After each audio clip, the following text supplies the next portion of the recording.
Good morning, ladies and gentlemen. Please, quiet, please. Good morning, ladies and gentlemen. On behalf of University of Delhi, a very warm welcome to our chief guest, Honorable Prime Minister of India, Shri Narendra Modi ji.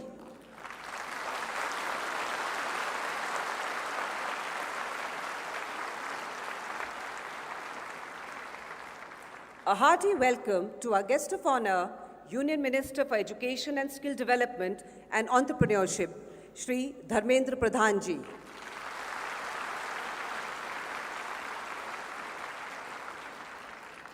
Honorable Vice Chancellor, University of Delhi, Professor Yogesh Singh.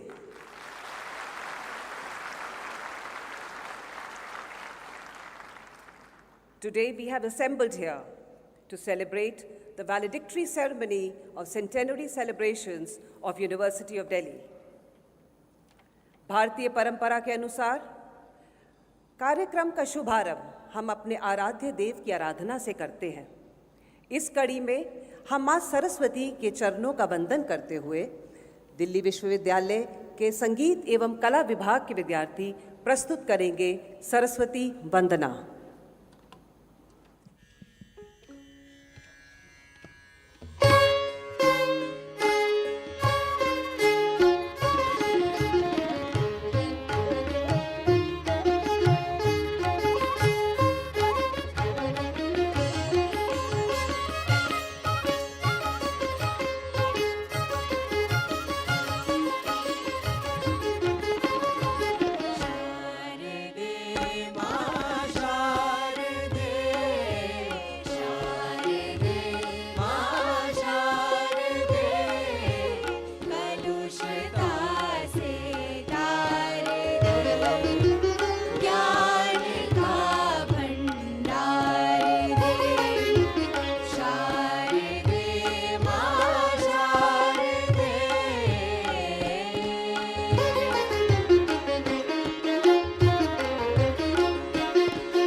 Delhi विश्वविद्यालय अपना शताब्दी वर्ष समारोह मना रहा है।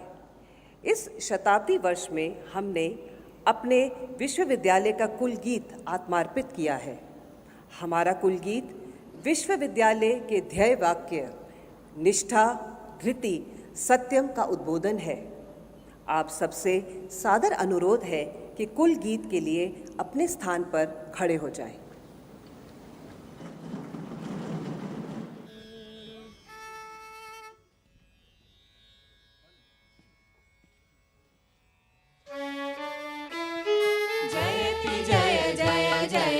जय जय ज्ञान का आलोक अनुपम जयति जय जय जयति जय जय ज्ञान का आलोक अनुपम श्रेष्ठ सुंदर दिव्य दिल्ली विश्वविद्यालय विहंगम जयति जय जय जयति जय जय ज्ञान का आलोक अनुपम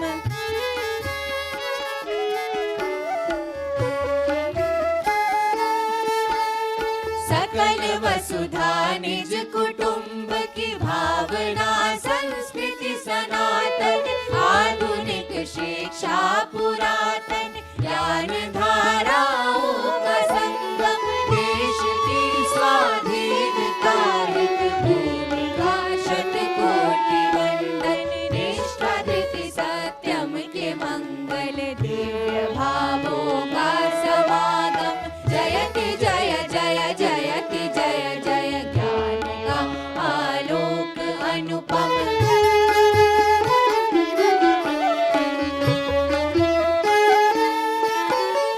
भव्य महाविद्यालयों के परिसरों से चिर सुशोभित, श्रेष्ठ गुरुजन कर रहे नित, छात्र और छात्राएं दीक्षित, सदचरित्राचार पावन, साधना संकल्प संयम, नवल वैश्विक चेतना, नव क्रांति संस्कारों का उद्गम, जयति जय जय जयति जय जय, ज्ञान का आलोक अनुपम, श्रेष्ठ सुंदर दिव्य दिल्ली विश्वविद्यालय विहंगम, जयति जय जय जयति जय जय, ज्ञान का आलोक अनुपम, ज्ञान का आलोक अनुपम, ज्ञान का आलोक अनुपम।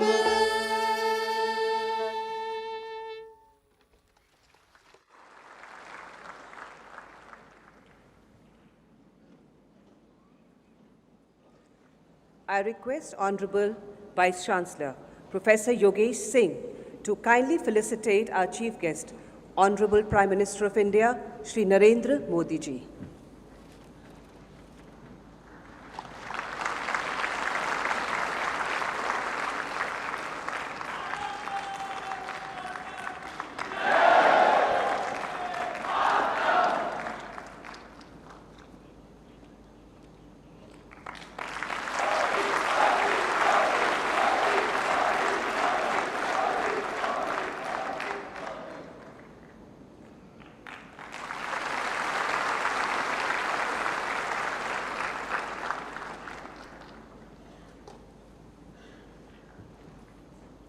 Thank you, sir. I request Honorable Vice Chancellor, Professor Yogesh Singh, to kindly deliver the welcome address.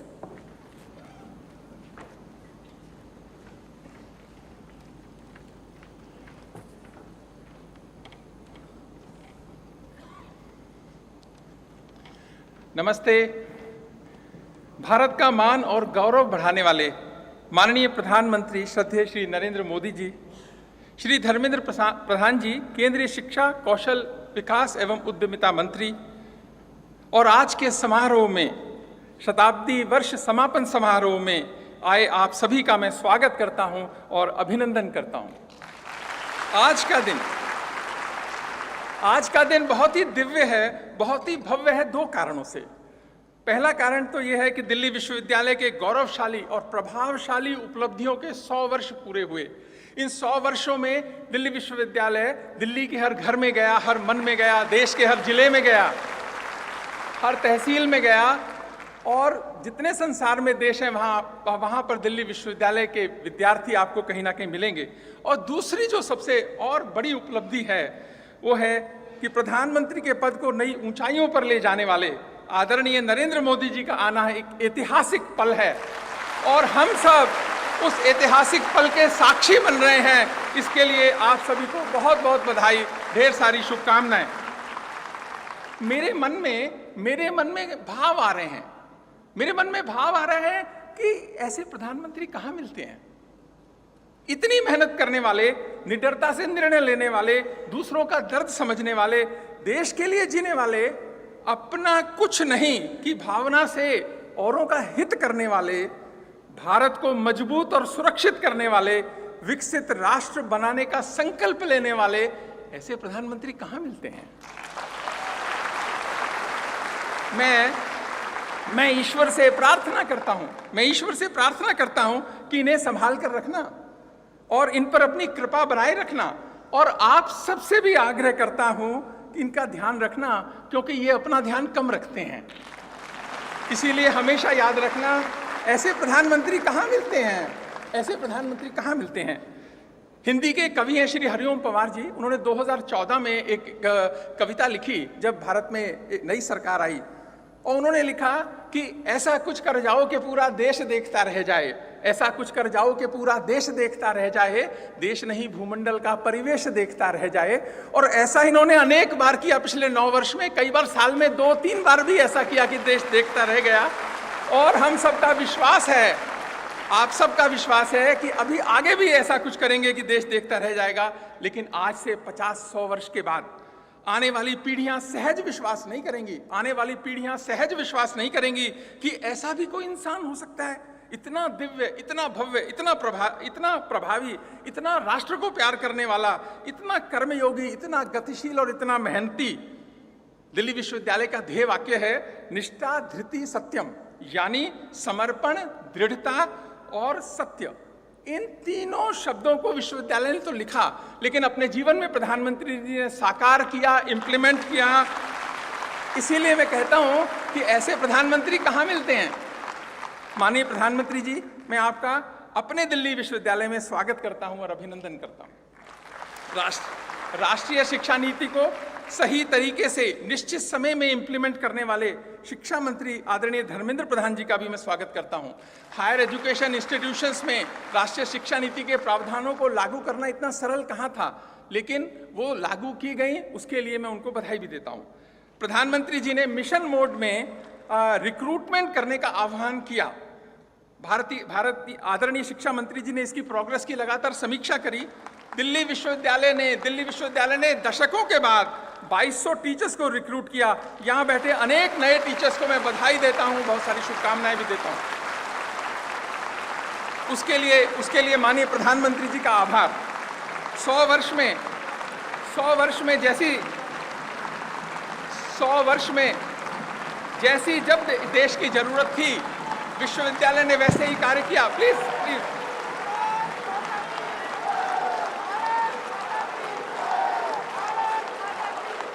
100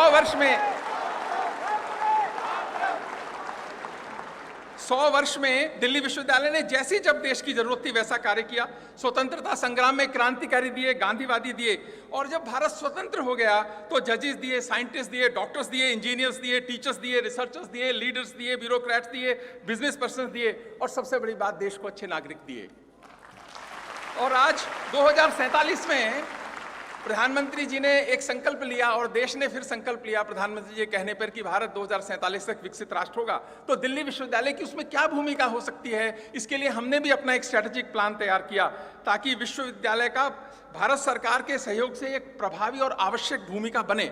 इसके लिए टीचर्स को जो है और मेहनत करनी पड़ेगी, अपने मन को बड़ा करना पड़ेगा और मजबूत करने की जरूरत है।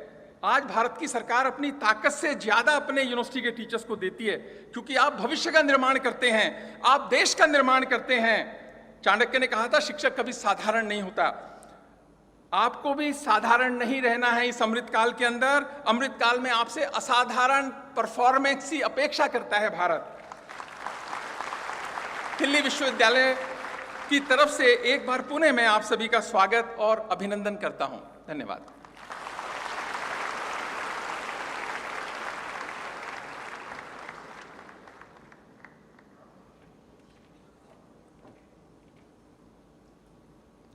Thank you very much, sir. I request Union Minister for Education and Skill Development and Entrepreneurship, Shri Dharmendra Pradhan ji, to kindly address us.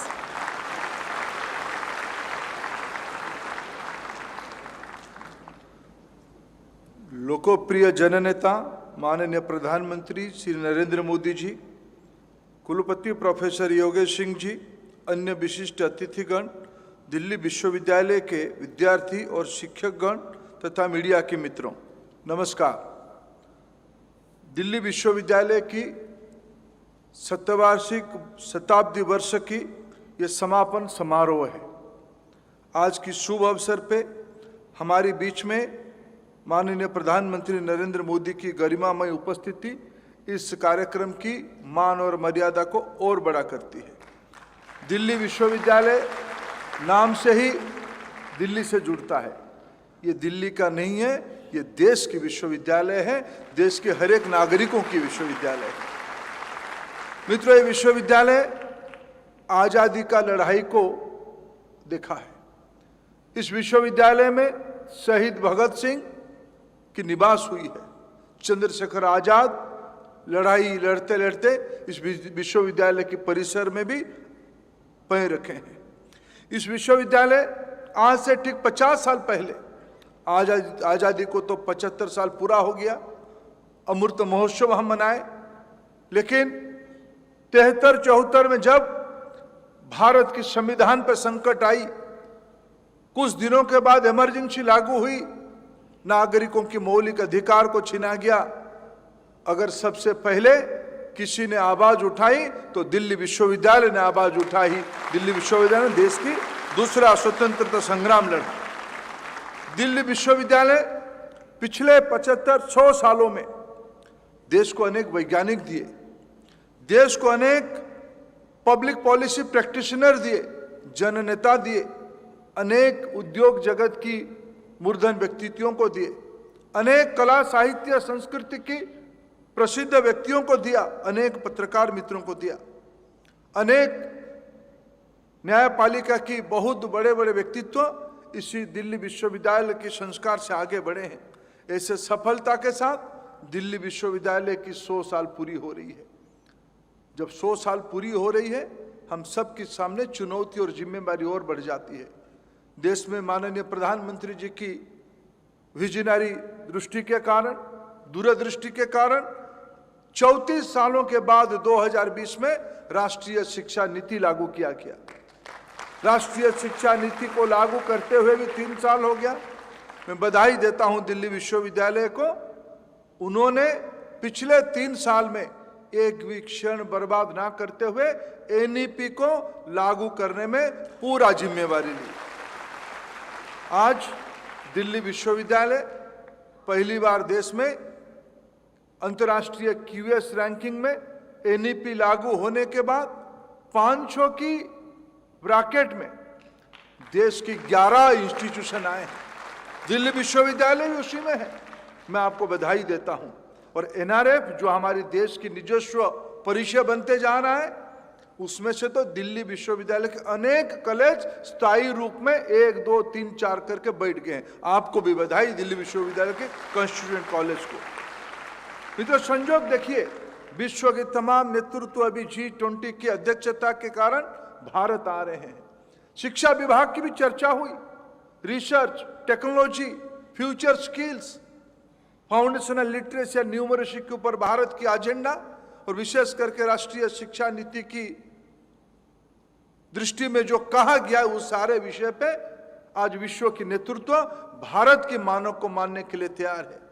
इसी समय में माननीय प्रधानमंत्री जी ने जिम्मेवारी को सिर्फ भारत के अंदर नहीं रखा है, विश्व की इमर्जिंग इकोनॉमी को इकट्ठा करके उनको उन्होंने बुलाया। उन्होंने कहा कि आप शायद G20 के सदस्य देश नहीं हो सकते हैं, लेकिन मैं आपकी जिम्मेवारी लेना चाहता हूं।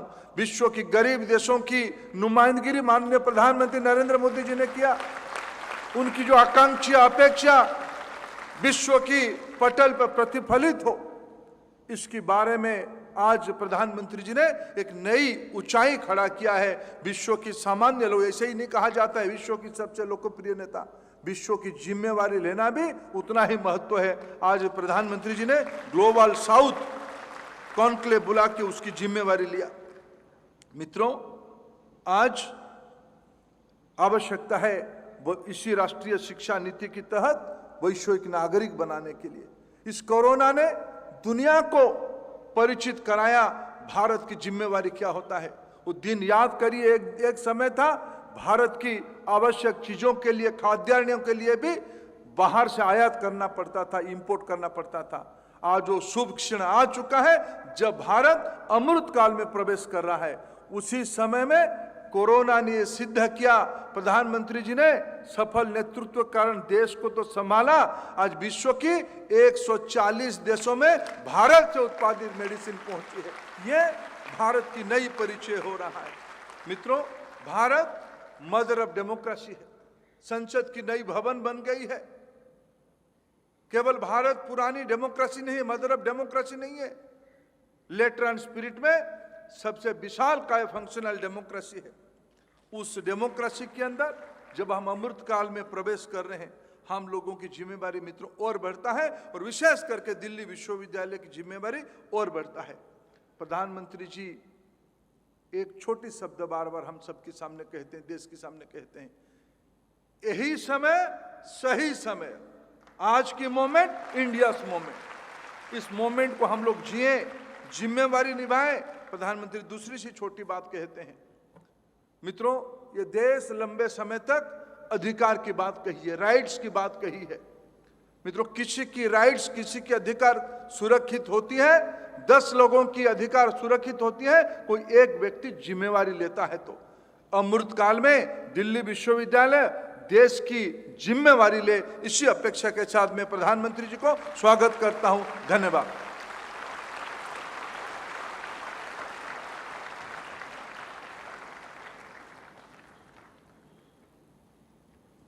Thank you very much, sir. Now we will present a short film depicting 100 glorious years of the University of Delhi.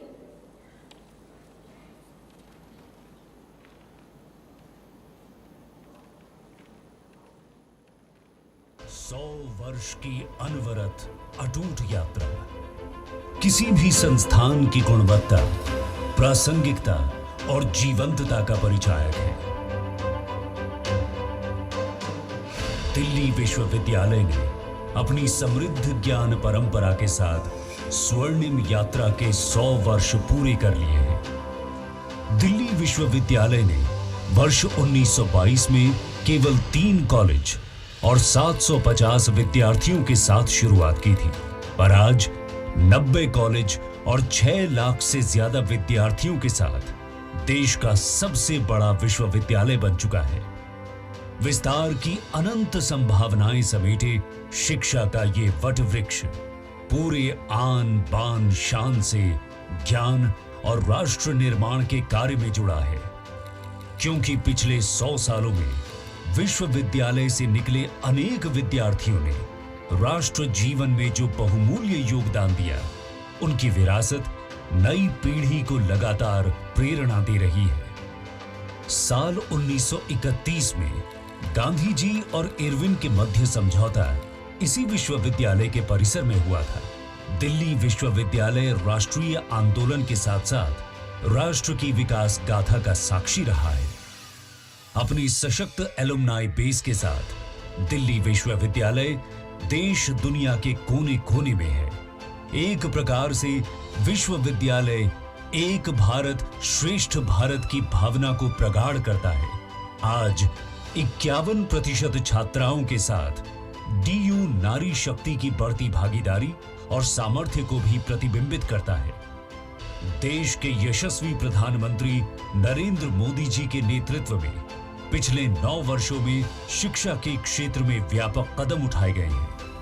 चाहे राष्ट्रीय शिक्षा नीति हो, हायर एजुकेशन को फ्यूचर रेडी बनाने से जुड़े कदम हो, या युवा शक्ति की ऊर्जा को कौशल, नवाचार और उद्यमिता से जोड़ने से जुड़े प्रयास हों, ऐसे सभी कदमों से आत्मनिर्भर और विकसित भारत की मजबूत नींव तैयार हो रही है। इन सभी प्रयासों में दिल्ली विश्वविद्यालय भी एक सक्रिय भागीदार बनकर योगदान दे रहा है। आज 30 जून 2023 शताब्दी समारोह के समापन कार्यक्रम के ऐतिहासिक अवसर पर दिल्ली विश्वविद्यालय परिवार राष्ट्र निर्माण के पावन कार्य में खुद को पुनर्समर्पित करता है। जय Hind.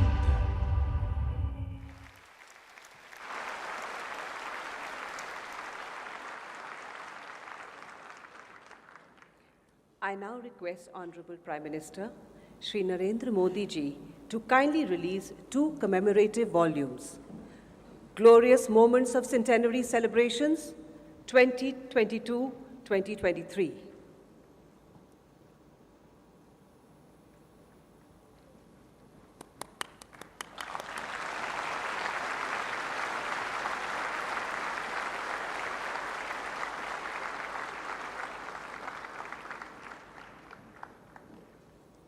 Aura, 100 years of University of Delhi.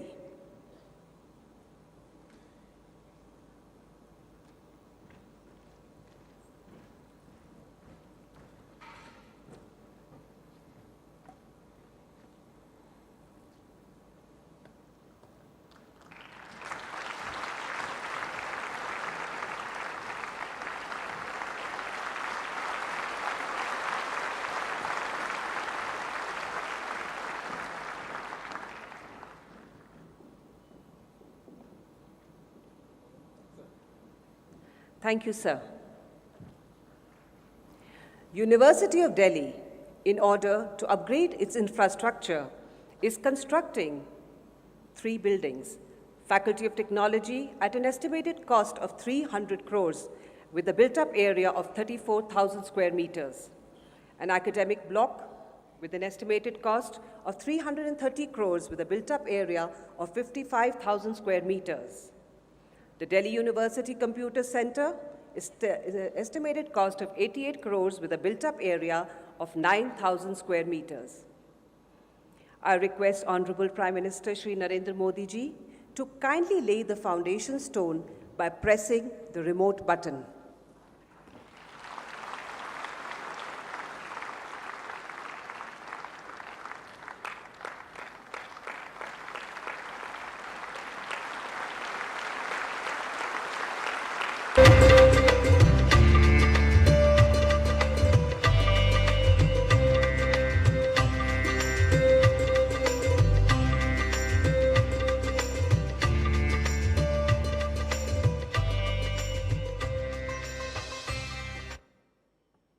Thank you very much, sir.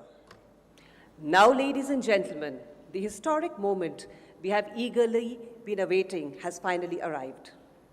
हमारे लोकप्रिय प्रधानमंत्री श्री नरेंद्र मोदी जी से विनम्र निवेदन है कि वे हमें संबोधित करने की कृपा करें to kindly share his thoughts with us.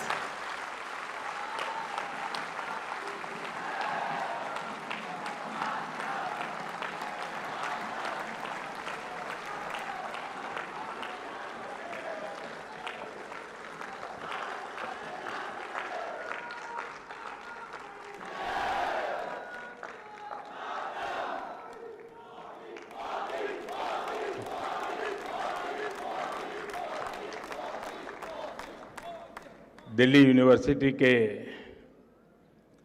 इस स्वर्णिम समारोह में उपस्थित देश के शिक्षा मंत्री श्री धर्मेंद्र प्रधान जी, ड्यू के वाइस चांसलर श्रीमान योगेश सिंह जी, सभी प्रोफेसर, शिक्षकगण और सभी मेरा युवा साथी, आप लोगों ने मुझे जब ये निमंत्रण दिया था तभी मैंने तय कर लिया था कि मुझे आपके यहाँ तो आना ही है।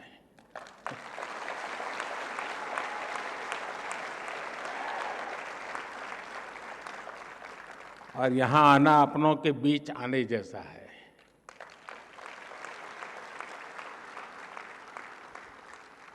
अब 100 साल की ये फिल्म हम देख रहे थे दिल्ली यूनिवर्सिटी की दुनिया को समझने के लिए। सिर्फ ये दिग्गजों को देख लेते तो भी पता चल जाता कि दिल्ली यूनिवर्सिटी ने क्या दिया है।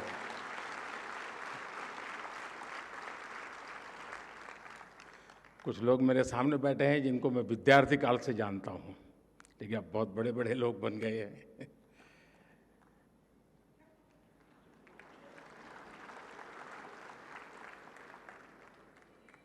और मुझे अनुमान था कि मैं यहाँ जाऊँगा तो मुझे इन सब पुराने साथियों से मिलने का जरूर अवसर मिलेगा और मुझे मिल रहा है।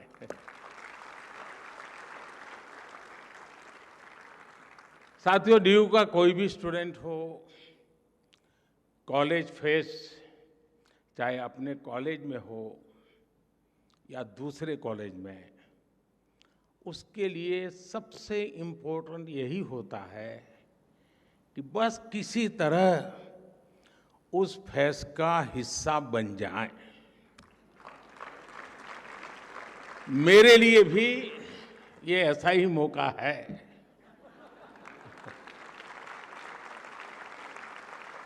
मुझे खुशी है कि आज जब दिल्ली यूनिवर्सिटी के 100 साल का सेलिब्रेशन हो रहा है, तो इस फेस्टिव माहौल में मुझे भी आप सबके बीच आने का अवसर मिला है। और साथियों, कैंपस में आने का आनंद भी तभी होता है जब आप कलीग के साथ आए।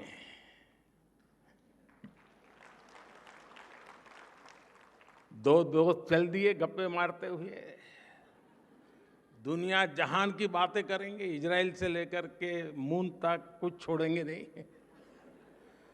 कौन सी फिल्म देखी, ओटीटी पर वो सीरीज अच्छी है, वो वाली रील देखी या नहीं देखी, यानी बातों का अथाह समंदर होता है।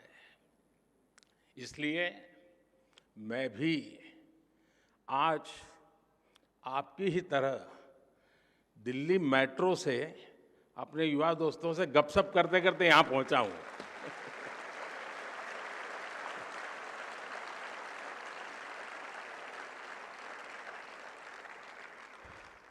उस बातचीत में कुछ किस्से भी पता चले और कई दिलचस्प जानकारियां भी मुझे मिली। साथियों, आज का अवसर एक और वजह से बहुत खास है।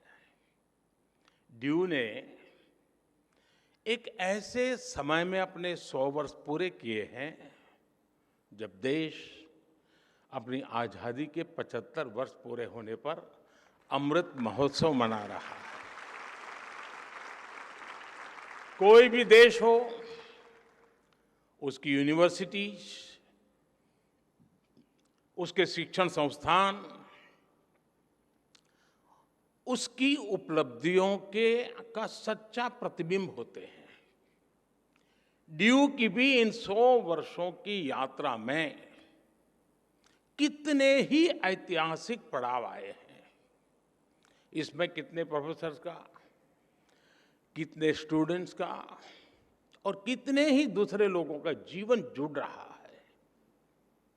एक तरह से दिल्ली यूनिवर्सिटी सिर्फ एक यूनिवर्सिटी नहीं, बल्कि एक मूवमेंट रही है।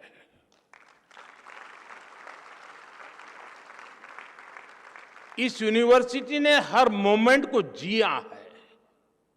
इस यूनिवर्सिटी ने हर मोमेंट में जान भर दी है। मैं इस ऐतिहासिक अवसर पर यूनिवर्सिटी के सभी प्रोफेसर्स और स्टाफ को, सभी स्टूडेंट्स और एल्यूमनाई को हृदय से बहुत बहुत बधाई देता हूं। साथियों, आज इस आयोजन के जरिए यहां नए और पुराने स्टूडेंट्स भी साथ मिल रहे हैं। स्वाभाविक है, कुछ सदाबहार चर्चाएं भी होगी।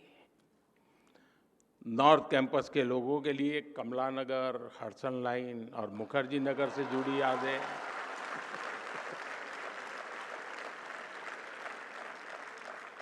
साउथ कैंपस वालों के लिए सत्य निकेतन के किस्से, आप चाहे जिस ईयर के पास आउट हो, 2 ड्यू वाले मिलकर इन पर कभी भी घंटों निकाल सकते हैं। इस सब के बीच मैं मानता हूं, ड्यू ने 100 सालों में अगर अपने एहसासों को जिंदा रखा है, तो अपने मूल्यों को भी जीवंत रखा है। निष्ठा धृति सत्यम, यूनिवर्सिटी का ये ध्येय वाक्य अपने हर एक स्टूडेंट के जीवन में गाइडिंग लैंप की तरह है। साथियों, हमारे यहाँ कहा जाता है, ज्ञान वानेन सुखवान, ज्ञान वानेव जीवति, ज्ञान वानेव बलवान, तस्मात् ज्ञान मयो भव। अर्थात जिसके पास ज्ञान है वही सुखी है, वही बलवान है, और वास्तव में वही जीता है जिसके पास ज्ञान है। इसलिए जब भारत के पास नालंदा जैसे विश्वविद्यालय थे, तब भारत सुख और समृद्धि के शिखर पर था। जब भारत के पास तक्षशिला जैसे संस्थान थे, तब भारत का विज्ञान विश्व को गाइड करता था। भारत की समृद्ध शिक्षा व्यवस्था भारत की समृद्धि की वाहक थी। ये वो समय था जब दुनिया की जीडीपी में बहुत बड़ा शेयर भारत का होता था। लेकिन गुलामी के सैकड़ों वर्षों के कालखंड ने हमारे शिक्षा के मंदिरों को, इन एजुकेशन सेंटर्स को तबाह कर दिया। और जब भारत का बौद्धिक प्रवाह रुका, तो भारत की ग्रोथ भी थम गई। लंबी गुलामी के बाद देश आजाद हुआ। इस दौरान आजादी के भावनात्मक ज्वार को एक मूर्त रूप देने में भारत की यूनिवर्सिटीज ने एक अहम भूमिका निभाई थी। इनके जरिए एक ऐसी युवा पीढ़ी खड़ी हुई जो उस समय के आधुनिक विश्व को ललकार सकती थी। दिल्ली यूनिवर्सिटी भी इस मूवमेंट का एक बड़ा सेंटर थी। ड्यू के सभी स्टूडेंट्स, वो चाहे किसी भी कोर्स में हो, वो अपने संस्थान की इन जड़ों से जरूर परिचित होंगे। अतीत की ये समझ हमारे अस्तित्व को आकार देती है, आदर्शों को आधार देती है और भविष्य के विजन को विस्तार देती है। साथियों, कोई इंसान हो या संस्थान, जब उसके संकल्प देश के लिए होते हैं, तो उसकी सफलता भी देश की सफलताओं से कदम मिलाकर चलती है। कभी डीयू में केवल 3 कॉलेज थे, आज 90 से ज्यादा कॉलेज है। कभी भारत की इकोनॉमी फ्रेजाइल के लिस्ट में थी, खस्ता हाल थी। आज भारत दुनिया की टॉप 5 इकोनॉमीज में शामिल हो चुका है।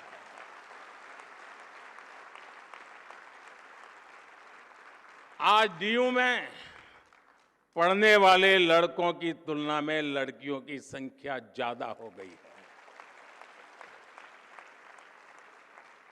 इसी तरह देश में भी जेंडर रेशियो में काफी सुधार आया है। यानी शिक्षण संस्थान की जड़ें जितनी गहरी होती हैं, देश की शाखाएं उतनी ही ऊंचाइयों को छूती है। और इसलिए भविष्य के लिए भी यूनिवर्सिटी और देश के संकल्पों में एक रूपता होनी चाहिए, इंटरकनेक्शन होना चाहिए। 25 साल बाद जब देश अपनी आजादी के 100 साल पूरे करेगा, तब दिल्ली यूनिवर्सिटी अपनी स्थापना के 125 वर्ष मनाएगी।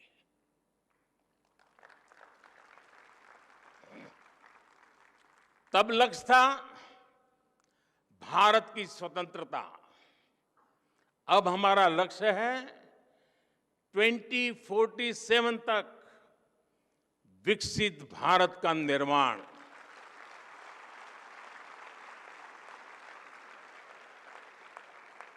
पिछली शताब्दी के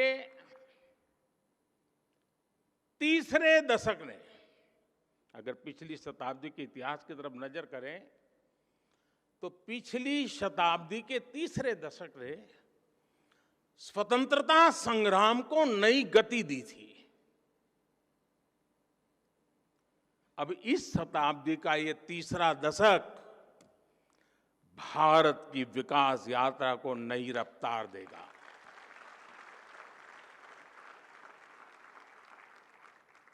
आज देश भर में बड़ी संख्या में यूनिवर्सिटी, कॉलेज बनाए जा रहे हैं। पिछले कुछ वर्षों में आईआईटी, आईआईएम, एनआईटी और एम्स जैसी संस्थाओं की संख्या में लगातार बढ़ोतरी हुई है। ये सभी इंस्टीट्यूट्स न्यू इंडिया के बिल्डिंग ब्लॉक्स बन रहे हैं। साथियों, शिक्षा सिर्फ सिखाने की प्रक्रिया नहीं है, बल्कि ये सीखने की भी प्रक्रिया है। लंबे समय तक शिक्षा का फोकस इसी बात पर रहा कि छात्रों को क्या पढ़ाया जाना चाहिए, लेकिन हमने फोकस इस बात पर भी शिफ्ट किया कि छात्र क्या सीखना चाहता है।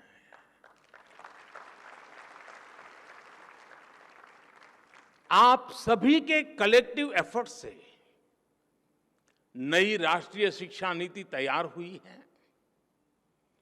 अब छात्रों को यह बड़ी सुविधा मिली है कि वो अपनी इच्छा से अपनी पसंद के विषयों का चुनाव कर सकते हैं। शिक्षण संस्थाओं की क्वालिटी बेहतर बनाने के लिए भी हम लगातार काम कर रहे हैं। इन इंस्टीट्यूट्स को कॉम्पिटिटिव बनाने के लिए हम नेशनल इंस्टीट्यूशनल रैंकिंग फ्रेमवर्क लेकर आए हैं। इससे देश भर के इंस्टीट्यूशंस को एक मोटिवेशन मिल रहा है। हमने संस्थाओं की स्वायत्तता को क्वालिटी ऑफ एजुकेशन से भी जोड़ा है। जितना बेहतर संस्थाओं का प्रदर्शन होगा, उतनी ही उन्हें स्वायत्तता मिल रही है। साथियों, शिक्षा की फ्यूचरिस्टिक नीतियां और निर्णयों का परिणाम है कि आज इंडियन यूनिवर्सिटी की ग्लोबल पहचान बढ़ रही है।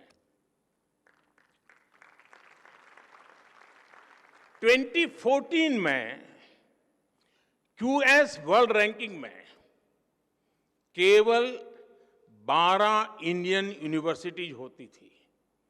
2014 में 12 यूनिवर्सिटीज, लेकिन आज ये संख्या 45 हो गई है। हमारे एजुकेशन इंस्टीट्यूट्स दुनिया में अपनी अलग पहचान बना रहे हैं। हमारे संस्थान quality education, student faculty ratio और रेपुटेशन सब में तेजी से सुधार कर रही है। और साथियों, आप जानते हैं, इन सब के पीछे सबसे बड़ी गाइडिंग फोर्स कौन सी काम कर रही है? ये गाइडिंग फोर्स है भारत की युवा शक्ति। इस हॉल में बैठे ही हुए मेरे युवाओं की शक्ति। साथियों, एक समय था जब स्टूडेंट्स किसी इंस्टीट्यूट में एडमिशन लेने से पहले सिर्फ प्लेसमेंट को ही प्राथमिकता देते थे, यानी एडमिशन का मतलब डिग्री और डिग्री का मतलब नौकरी, शिक्षा यहीं तक सीमित हो गई थी। लेकिन आज युवा जिंदगी को इसमें बांधना नहीं चाहता, वो कुछ नया करना चाहता है, अपनी लकीर खुद खींचना चाहता है। 2014 से पहले भारत में सिर्फ कुछ 100 स्टार्टअप्स थे। आज भारत में स्टार्टअप्स की संख्या 1 लाख को भी पार कर गई है। 2014-15 की तुलना में आज 40% से ज्यादा पेटेंट फाइल हो रहे हैं। जो पेटेंट जारी हो रहे हैं उनमें भी 5 गुना का इजाफा हुआ है। ग्लोबल इनोवेशन इंडेक्स, जिसमें भारत 18वें पायदान पर था 80 से की बात, वहां से बढ़कर के आज हम 46 पर पहुंच चुके हैं। वो स्थान हमने प्राप्त किया। अभी कुछ दिन पहले ही मैं अमेरिका की यात्रा से लौटा हूं। आप सबने देखा होगा आज भारत का सम्मान कितना बढ़ा है, गौरव कितना बढ़ा है। क्या कारण है? क्या कारण है आज भारत का इतना गौरव बढ़ा है? उत्तर वही है क्योंकि भारत की क्षमता बढ़ी है, भारत के युवाओं पर विश्व का भरोसा बढ़ा है। इसी यात्रा में भारत और अमेरिका के बीच initiative on critical and emerging technology यानी आईसेट डील हुई है। इस एक समझौते से हमारे युवाओं के लिए धरती से लेकर स्पेस तक, सेमीकंडक्टर से लेकर एआई तक तमाम फील्ड्स में नए अवसर पैदा होने वाले हैं। जो टेक्नोलॉजी पहले भारत की पहुंच से बाहर होती थी, अब हमारे युवाओं को उनकी एक्सेस मिलेगी, उनका स्किल डेवलपमेंट होगा। अमेरिका की माइक्रोन, गूगल तथा अप्लाइड मटेरियल्स जैसी कंपनियों ने भारत में बड़े निवेश का फैसला लिया है। और साथियों, ये आहट है कि भविष्य का भारत कैसा होने वाला है, आपके लिए कैसे कैसे अवसर दस्तक दे रहे हैं। साथियों, इंडस्ट्री 4.0 की क्रांति भी हमारे दरवाजे पर आ चुकी है। कल तक एआई और एआर वीआर के जो किस्से हम साइंस फिक्शन फिल्मों में देखते थे, वो अब आज हमारी रियल लाइफ का हिस्सा बन रहे हैं। ड्राइविंग से लेकर सर्जरी तक रोबोटिक्स अब न्यू नॉर्मल बन रहा है। ये सभी सेक्टर्स भारत की युवा पीढ़ी के लिए, हमारे स्टूडेंट्स के लिए नए रास्ते बना रहे हैं। बीते वर्षों में भारत ने अपने स्पेस सेक्टर को खोला है, भारत ने अपने डिफेंस सेक्टर को खोला है, भारत ने ड्रोन से जुड़ी नीतियों में बहुत बड़ा बदलाव किया है। इन सभी निर्णयों से देश के ज्यादा से ज्यादा युवाओं को आगे बढ़ने का मौका मिला है। साथियों, भारत की विकास यात्रा से हजारों युवाओं को, हमारे स्टूडेंट्स का कैसे लाभ हो रहा है, इसका एक और पक्ष है। आज दुनिया के लोग भारत को, भारत की पहचान को, भारत की संस्कृति को जानना चाह रहे हैं। कोरोना के समय दुनिया का हर देश अपनी जरूरतों के लिए परेशान था, लेकिन भारत अपनी जरूरतों को पूरा करने के साथ साथ दूसरे देशों की भी मदद कर रहा था। लिहाजा विश्व में एक क्यूरियोसिटी पैदा हुई कि आखिर भारत के वो कौन से संस्कार है जो संकट में भी सेवा का संकल्प पैदा करते हैं।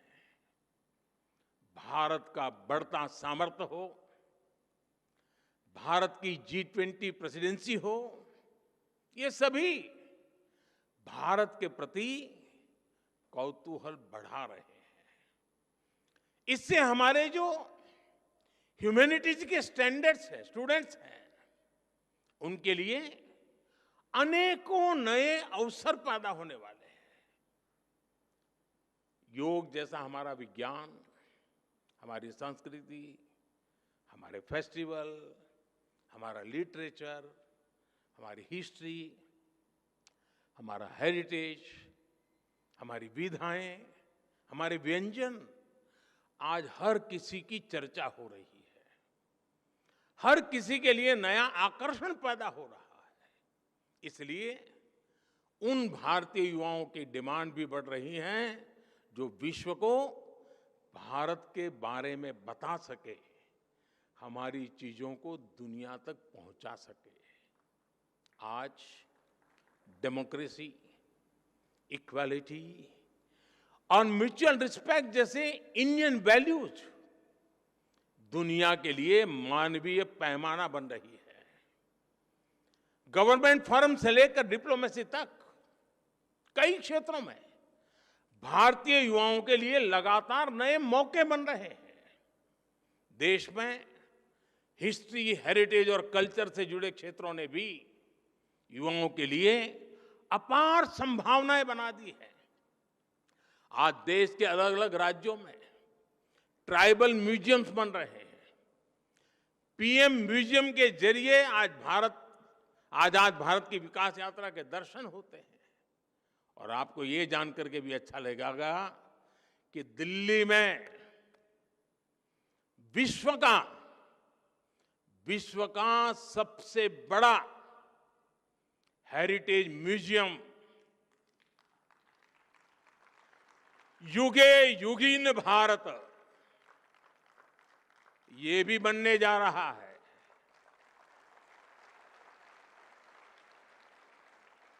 कला, संस्कृति और इतिहास से जुड़े युवाओं के लिए पहली बार पैशन को प्रोफेशन बनाने के इतने अवसर पैदा हो रहे हैं। इसी तरह आज दुनिया में भारतीय टीचर्स की अलग पहचान बनी है। मैं ग्लोबल लीडर से मिलता हूं, उनमें से कई अपने किसी न किसी इंडियन टीचर से जुड़े किस्से बताते हैं और बड़े गौरव से बताते हैं। भारत की ये सॉफ्ट पावर इंडियन यूथ की सक्सेस स्टोरी बन सकती है। इस सब के लिए हमारी यूनिवर्सिटीज को, हमारे इंस्टीट्यूशंस को तैयार होना है, अपने माइंडसेट को तैयार करना है। हर यूनिवर्सिटी को अपने लिए एक रोड मैप बनाना होगा, अपने लक्ष्यों को तय करना होगा। जब आप इस संस्थान के 125 वर्ष मनाए, तब आपकी गिनती वर्ल्ड की टॉप रैंकिंग वाली यूनिवर्सिटी में हो, इसके लिए अपने प्रयास बढ़ाएं। फ्यूचर मेकिंग इनोवेशंस आपके यहां हो, दुनिया के बेस्ट आइडियाज और लीडर्स आपके यहां से निकले, इसके लिए आपको लगातार काम करना होगा। लेकिन इतने सारे बदलावों के बीच आप लोग पूरी तरह मत बदल जाइएगा। कुछ बातें वैसी ही छोड़ दीजिएगा भाई। नॉर्थ कैंपस में पटेल चेस की चाय, नूडल,